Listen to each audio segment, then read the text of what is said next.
what's going to happen in the future in Rugby League.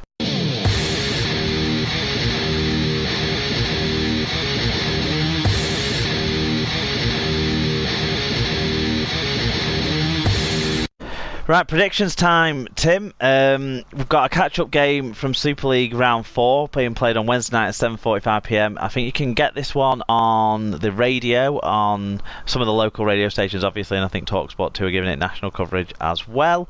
For Leeds versus Catalans, how do you see this one going? Yeah, I'm saying Leeds on this one. I think they'll be buoyed from the performance that they put in last week.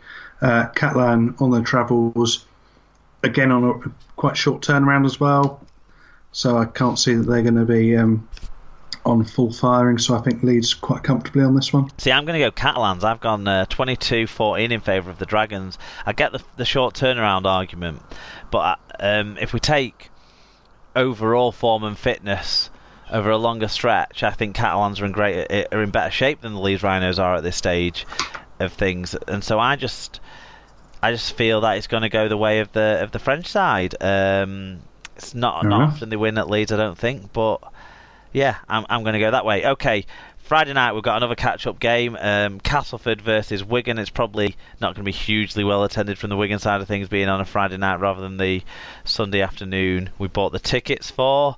But I'll be going over to Cass to see my Wigan Warriors win 26 points to 20 is what I think is going to happen. We're obviously missing a few players due to being in the England squad, but I'm not necessarily sure that that's going to be a huge problem, because we've got squad depth at Wigan and we've got a couple of injuries in the forward pack, but we should be deep enough to get through that, I would hope.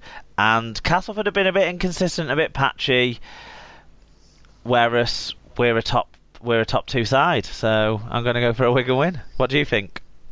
I think, well, two factors for me. I've gone for Cass. Firstly, less disruption in terms of the internationals being out. Yeah, so they'll have a more settled side and more the patterns of their players, and because they're at home, they'll have that extra thing, and also they'll have something to prove off the back of Sunday. So they'll be looking to put a marker down and come back. If it was the other way around where they'd come back into that, I think they'd be buoyed back. But I think having, they'll internally they'll be looking to try and get rid of that. So I think they'll be working hard, and I think they'll have enough. Fair enough. It should be an interesting one, I think. Sunday afternoon as well, round 6 catch-up fixture, 3pm, Wakefield versus Widnes. Of course, this was the abandoned game earlier in the season for the fog, amongst other, and snow. Well, it was snow, but it made it look like fog. Yeah. You just couldn't see the pitch, basically. For a couple of minutes at Wigan, you could at Hull on Saturday, you couldn't see the other side of the pitch very clearly, but so it wasn't quite as bad as this fixture. When the rain comes down at the KC, you really know about it, because it does seem to come in a big burst, particularly where, and it makes it very hard to see, particularly on an evening game when they've got the floodlights on. It can be quite dense there for some particular reason of geography, I don't know. it's in a tropical airflow. That's what it is. Probably, yeah. I remember one game in particular where I got called onto the pitch with my stretcher, and it was absolutely sheeting it down. And my colleague actually didn't have his boots done up properly, and he slipped a little bit as we were just as we were setting off, as we were picking whoever we were bringing off. And he just looked at me. There's a sort of fear of absolute God in his eyes. And luckily, it was all right. But if you drop the stretcher, it is rather embarrassing. I'm sure. Who do you think is going to be embarrassed in the Wakefield versus Widnes game? I kind of feel Widnes are going to be embarrassed, and I've got a 40 points to 10 win for the home side. Comfortable home win for me. I think earlier in the season when this was originally played, it might well have gone the other way. But I think Wakefield have picked up the performance at the weekend in the last 6 or 7 weeks. They've really been coming into their own, and they've got fairly okay squad shape. They've got some depth there, and I think they're not going to be too affected by anything else. So I think they'll be quite comfortable on that one.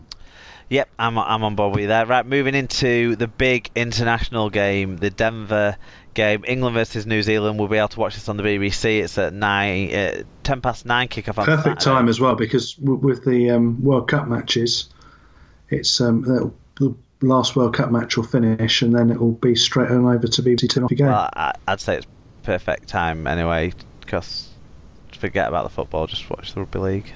But anyway, I mean, from a wider audience point of view, how are we going to get a wider audience? You're going to get you're going to get people watching some sport, and then they'll just flick over rather than watching Love Island or whatever is on the other channel. Hopefully so. They'll hit on this, and hopefully we'll give them a good game to watch. Well, I'm confident that England are going to do well in this game.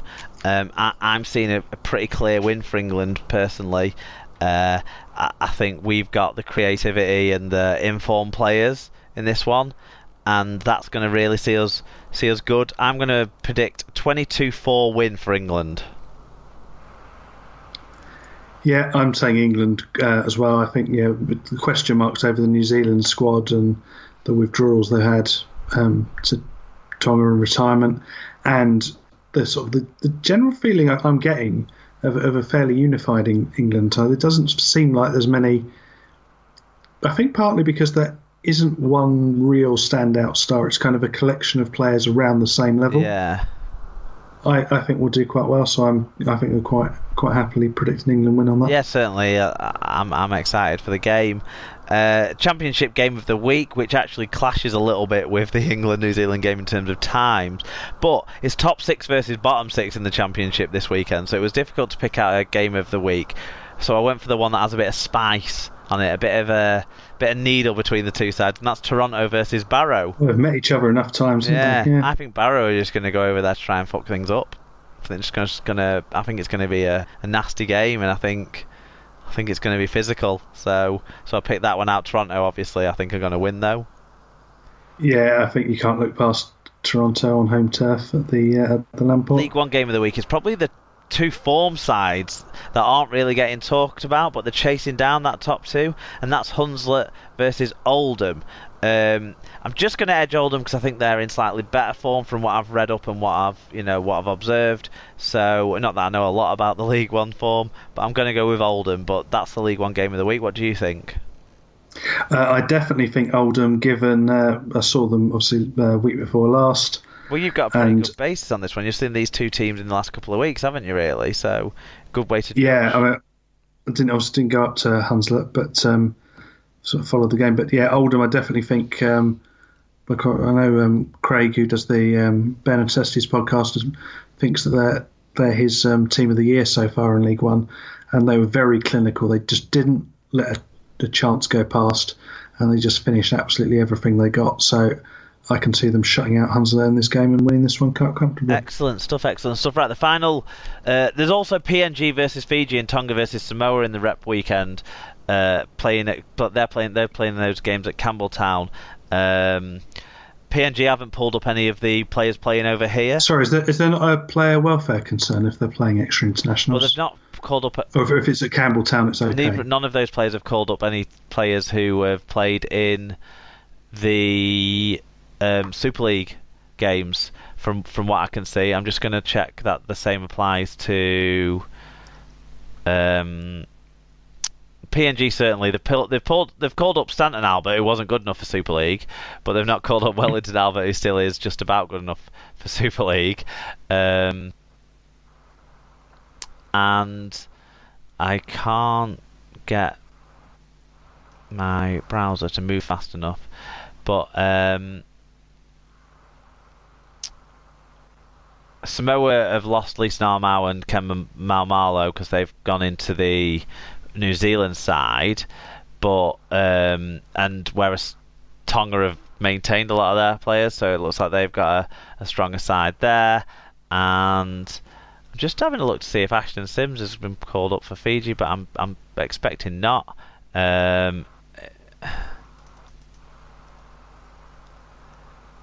This is great podcast material. Trying to click on the browser that's being slowed down by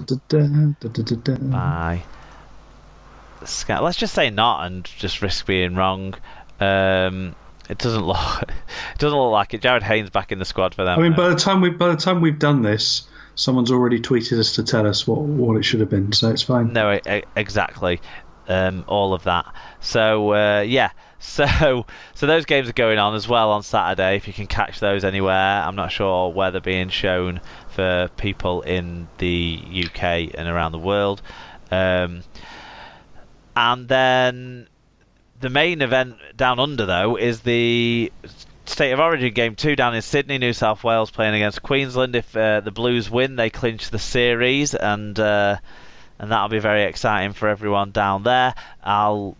This has made me fannying around trying to find these other squads has made me lose these squads. But the headlines really is that Queensland have brought in young Caelan Pongrass, their wild card player off the bench, shall we say, for this game. The only real injury concern for them from the players picked is big Dylan Napper, and Dylan Napper likely to possibly not going to make the side. The Blues have had an injury to big Regan Gillard, haven't they? Gillard, he broke his jaw. Yeah. And there's a couple of injury concerns over Latrell Mitchell, who played very well in the first game, and also over James Maloney in the halves. So Cleary's in there as possible cover for those two. They've actually named quite an extended squad. I think they've named 20 players, with Ryan James, Matt Pryor and Luke Keary being in there. Tarek Sims is in the squad as well for that game, so obviously that'll mean he's not going to be available for Fiji the day before. So yeah, Billy Slater is expected to play though, and I'm guessing captain Queensland as well, unless Inglis has kept the captaincy after being so inspired. I imagine they'll given it's his last series, they will give it back to him. That's what I expect. They haven't named in the side that's been named. Tim Glasby is the 18th man who's expected to come in if Dylan Napper can't make it. Josh Papali's been selected for Queensland, so obviously he'll miss out on the potential rep selection that he could have had as well there. So interesting stuff. I have to go with form and say New South Wales. As long as those two players in Maloney and Mitchell do pull through, I can't see them slipping up. I think it's going to be. I hope it's going to be as good as the first game. It's the first Sunday game, isn't it, of Origin, of this new Origin kind of set. And classically, in another scheduling cock-up, I'm not anywhere I can watch, so that's going to be brilliant. Is that why? Well done, Is that why you're predicting a Queensland win? Because you don't want to miss New South Wales? No, because I think if I was watching, that would guarantee the Queensland win. No, I just think the way these series tend to go back and forth, and I have a feeling that with injuries that will take a little bit of the momentum out of the New South Wales sails, and I just have a feeling that Queensland might well come back into it once they've had a chance to do some coaching in the build-up week. So I think they. Oh, but you never really predict this stuff, can you? Well, I'm hoping it's that sort of a game where you can't really rely on any sort of prediction. But I'm going to go for a New South Wales win, and you are going for a Queensland win. Okay, it'll be interesting to see that one. That's on Sunday at 11:15ish, kind of depending on when they get through the build-up and all of that kick-off. Yeah, so if it starts before 12, you've done well. For that game. Okay, that is the World of Rugby League well and truly covered. All that's left for us to really do is wrap up the show, and guess what? We're going to return to the main theme of the show, the Denver test, in the SLP quiz, Tim. Hey.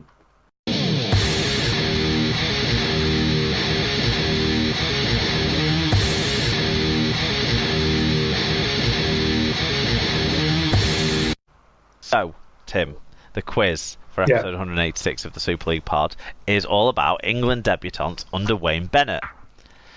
So with 3 potential debuts to hand out this week in Denver, I want to see how many of the 9 England players you can name that Bennett has given their first cap to so far. None of these figures include that trial game against that combined rep side of, policemen and teachers and whatnot that we played ahead of the World Cup last year, because that wasn't a proper international, obviously. So it's not included in that game, but it's 9 players. I mean, there must be English farmers in there, surely, in the Northern Territory. There's 9 9 players to go through. You know, it's England, so they should be pretty well known to us all. So I'm not going to go into